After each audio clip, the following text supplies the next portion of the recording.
C has two sounds, hard sound k and soft sound s. Just like C, G also has two sounds, hard sound g and soft sound j. How are we know when to read C as k as in cat and when C as s as in cell? Similarly, when does G says g as in goat and when it says j as in Jim? We can learn these all at once in 5 minutes. Here's the rule when C or G are followed by letters I, E, Y, they make soft sound, and with any other letter, they make hard sound. Some words to read for practice.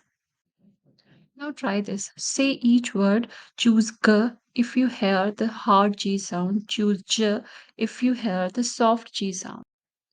Now say each word. Choose K if you hear the hard C sound.